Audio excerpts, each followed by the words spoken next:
This is my Anet E10. It's in my print farm. It prints one print really, really well. That's why it's still around. Otherwise, I wouldn't recommend it.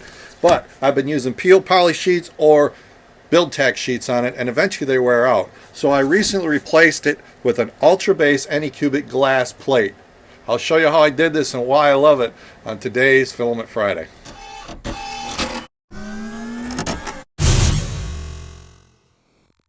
Filament Friday is brought to you every week by my awesome Patreon supporters. Thank you so much.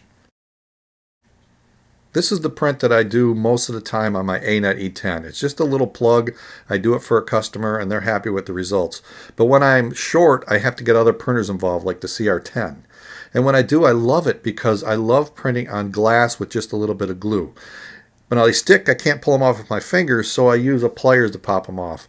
But all it is just a Avery permanent glue stick. I rub a little bit on, and it holds the prints beautifully. And then I just pop them off with the pliers. So I've been really happy with this method, so I wanted to switch the Anet E10 to a glass base.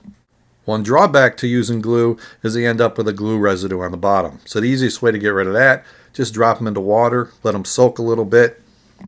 The glue is water soluble, so the water just rinses it right off. So the only thing left to do is to dry them off. Now, I sometimes get an order for thousands of these, and I don't want to have to do this over and over again. I do it for some of the prints that are on the CR10 and that, but the Anet E10 prints these like 24/7, so I try to stay ahead of orders. The Anet E10 doesn't have a glass base, it's just got an aluminum base, so I've been using peel poly or build tack sheets, and they just wear out over time. And so I wanted what I have on the Anycubic I3 Mega. It's got this ultra base that is like a flocked glass, and rarely do I have to use glue on it. Then I found out I could buy that separately as a stick-on. You can add it to just about any base you want, so I decided to try that on the Anet E10. I removed the peel poly sheet, and then I brought in the Anycubic Ultrabase. Now it's smaller than the bed of the Anet E10, so I'm going to lose a little bit of bed space here, but it's okay. I do a single print on this guy. So it's got this sticky back. All I had to do was peel back the blue protective layer, and then it's just sticky, so all I have to do is position it and push it down. So I lined it up, and it's got notches in the corners so I can still get at the screws. This thing really fit perfectly. It's perfect for these i3 designs, for a standard size bed, really. And it stuck really well. I pushed it down and it didn't seem to want to move. This, of course, made the bed much taller, so I needed to either adjust the Z-stop switch, which isn't easy on the Anet E10, or just lower the bed, and I did that by replacing the 4 springs. Because even fully compressed, those springs were still too tall, so these smaller ones worked great. So at each corner I replaced the tall spring with the shorter spring, and then put the adjustment nuts on. And then the bed sheet comes with a white paper sheet for clearance. And all I did was adjust the bed at all 4 corners in the center until I was close. And then from there, I'll adjust it once I start printing that first layer. That's the best way I found to adjust your bed. So I let it start printing, and then I just slowly tweak the knobs. And I can tell just by looking at the width of the print whether it's good or bad. So sometimes I had to reach around and just tweak the knobs, but it works good. After I get that first layer done, then it's pretty much set. So I let it do a few of these parts, and then I went back and I checked it once it was done. Completed all 16 parts. And once that was done, it was starting on the second layer. I stopped the print, pulled the bed forward, and I could see that I had it pretty much perfectly level. The only one that looks brighter there is the one that started the second layer. Now let me show you how useful this is, because there's no glue. Even though there's a glue stick back in the picture there, there's no glue on this bed, yet they're holding very, very nicely. And look at how easy they come off. I can slide a razor blade on this thing and they pop right off, and there's no glue residue. So the bed was good, so I continued to print, and here they are. And look how easy they pop off.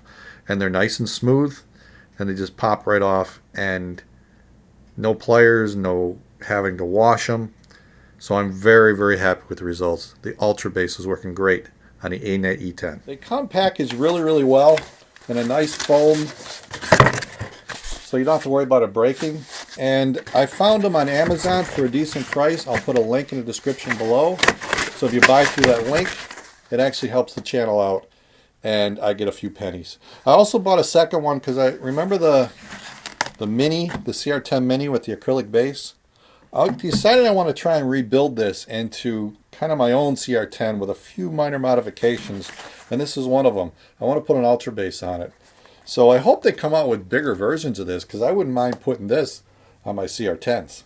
We did cross 20,000 subscribers, and I just wanted to talk briefly about that. It's been a real honor to be part of the 3D print community. When I started this channel, there really was only a couple channels. Barnacles was doing some stuff now and then. Tom Sandelaire was pretty big at that time. He had almost 10 or 15,000 subscribers. And I started in like August of 2014. It turns out the same time that Angus at Maker's Muse started. But I started it because all I saw was a bunch of channels of people who built their own, or maybe doing time lapse of their first prints. Nobody was really teaching how to do 3D design, how to just get started with 3D printing, how to take something in Tinkercad and modify it, how to show that a 3D printer was not just a toy, it was a useful tool, and you could make useful things around your shop and around your house. That's what the channel was about when I launched it, and that's what I did.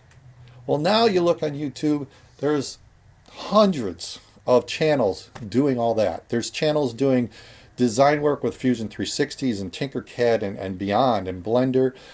It's awesome. There's all kinds of channels doing useful prints around their house and shop, and just fantastic. And there's printers of all shapes and sizes being reviewed. And I focused on a sub $500 printer, which was really hard to get back then.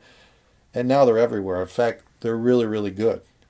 So I feel like the little bit that I did and started over 3 years ago has spread. And that's really what I wanted. Yeah, my channel hasn't grown to 100,000 or 200,000 views like maybe you would expect after 3 years. Certainly Angus and Joel and Tom have grown.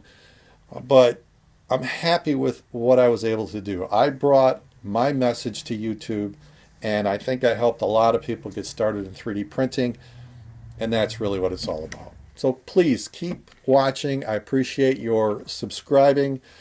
And also especially thank you most of all to my Patreon supporters. You have kept this channel going on those days when I just didn't feel like doing it. So I really appreciate it. So that's it for this week. If you like what I'm doing here, maybe check out some of the other videos popping up. If you like what I'm doing and you want to help support it, $1 a month to Patreon goes a long way. If nothing else, if you're not a subscriber, click on that Shep logo and subscribe. I'll see you next time on Filament Friday.